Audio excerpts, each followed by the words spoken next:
Okay, so now let's go back to this. Two things I wanted to mention to you. Like my face, I had a little procedure. Hubbard came up with a thing called suppressive people. I'm now declared a suppressive person.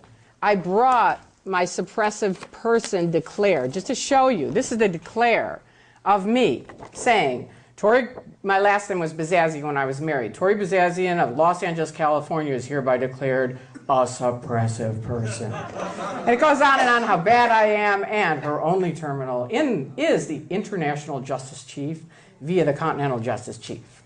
Now, how did that come about? I'll tell you how that came about. When I left, actually, I don't want to get all into the leaving story, but Mark, who's in the back making a video, made a video of me trying to just talk to their people at one of their organizations saying, Scientology believes in communication. Stop just filming them and come talk to them. People were picketing, right? And they wouldn't. And finally, I just got mad and I started talking. Mark put it on the internet and they declared me a suppressive person the next day. I mean, it's like you have to march to their drum or nothing or they'll declare you. So the fear tactics are always in it. Some of the other better things that you think are you've got nice people there. They are nice people, but they're only your friends as long as you're jumping through the hoops right. But you don't know that. And it's very hard to, have any of you tried to talk to Scientologists about skepticism or anything? And it's difficult, right? Have you found it difficult? It's very difficult because they have these traps built in. The academics who have studied cults say the two worst cults are the Moonies and Scientology. And why is that? Because they build in these traps early on so that none of you can get to them to go, wake up, go, you can go on the internet now and read everything I'm saying is on the internet. But they can't go on the internet. Scientology put in a net nanny on their computers when computers came out. This is a true story. And I was at I'm skipping ahead, but I'm just going to tell you about the net nanny.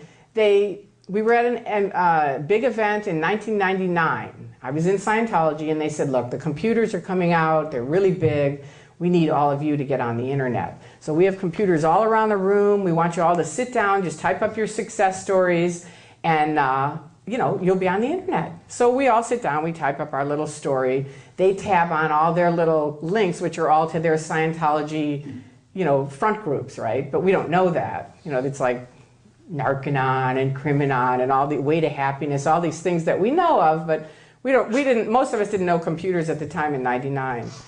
And so then they hand you a disk and they say, put this on your computer. And you're like, why? And they say, well, people are going to want to talk to you. So now you'll be able to get in touch with them. I thought, well, that makes sense. So I put it on my computer. Now, I never even tried to go on the internet, but the truth is it puts this lock on anything that might connect to you to critical thinking about Scientology. Any of the things I'm talking about, any of the references on Scientology, any of the Xenu.net, which is a huge website, XenuTV.com, which is a huge thing on videos, there's tons of websites now with critical information about Scientology. But it locked it all out. So you could be a Scientologist typing in, and all that comes up is a piece of blue sky. So I always say it's like this Truman Show. How many people in here saw the Truman Show? Right. And it looks fabulous, right? And that's how it is. It's like, hi, come on in, we're so happy you're here, and whatever. That's how it works. You just have tons of people there. Now so SP is a suppressive person. PTS is a potential trouble source. That's what they said. So if you're sick, if you had this, if you have any problems at all, you are PTS. Now, I happen to have epilepsy. I haven't had a seizure in 20 years, but when I was in Scientology, I did, because they routed me out of their C organization, which was Hubbard's highest staff members. The guys that are in the uniforms?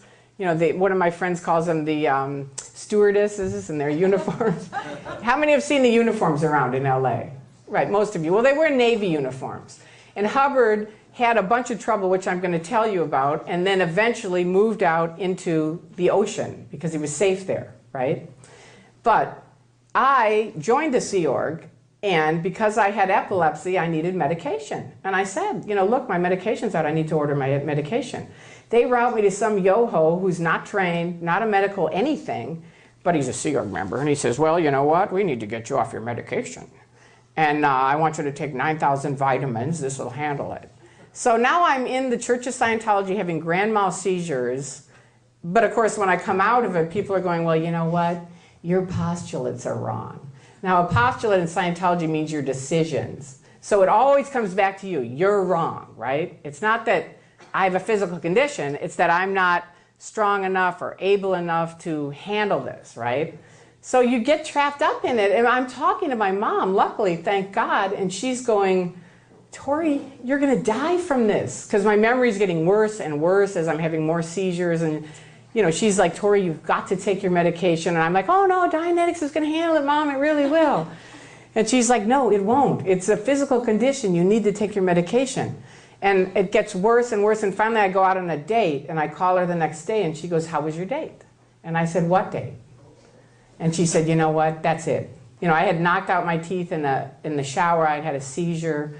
And she said, this is it. You know, they are going to kill you. You have to go back on your medicine. And that was really the first big, you know, skeptical, critical thing for me, because I was on the bridge to total freedom. And all of a sudden, I had to get a little off of it and go, okay, I am going to die if I keep on this program. So I'm not going to tell anybody, but I'm going to start taking my medication. And I did. And that was like, so for 30 years, I fought that. I mean, fought it vigorously. And now none of it, you can go into any of their churches and they'll say I'm crazy, that that's not true. They always tell people to go to the doctors. They have signs all over saying if you have a medical condition, go to the doctor. But behind closed doors, they're always saying, did you handle epilepsy yet? Are you still taking that medication? How did this level work for it? Did it fix it? Now that's pretty scummy, isn't it? You know, it's like, it's really bad news. So I was labeled a PTS person, and they, of course, figured my mom was the suppressive, right? Because my mom was always sending me articles, probably from the Skeptic Society, saying, you know, here's about Scientology, and I just throw them away. You know, it's like, no, I don't want to read that. They call it N-theta. It's interpolated theta, and theta is like spiritual. So it's like, no, don't read that, it's N-theta. Don't look at that, it's N-theta, right? So I was like shutting down all the time on that. Now, early on with Hubbard, he had some trouble in the early days. In 1950, he came out with Dianetics, Modern Science of Mental Health. I know some people who were in then, and they did what they called co-auditing, where it's like you would audit me, I audit you. Auditing is like counseling, right? It was basically talk therapy, but with a few little twists on it. And his biggest twist was that he said, you have a reactive mind and you have an analytical mind. The analytical mind is like a computer, it's just storing information. The reactive mind is filled with mental image pictures of pain and unconsciousness and losses. Now, how many people in here can say you don't have any pain, unconscious, or losses, right? I mean, all of us. So you read that and you go, wow. And Hubbard said you could erase your reactive mind. Now, again, this conversation I'm having with you, I never had with my husband of 27 years. So you might be going, I don't get it. You know, why would you fall for that? But you remember, keeping Scientology working, you can't talk about the tech to people. You can only read it and learn it. If you start discussing it, you're off to ethics again, right? Because it's either the tech works or you're going to ethics. Because it's like there's a thin line, Hubbard said, between ethics and tech. And it's like if someone's having a problem, they go to ethics. So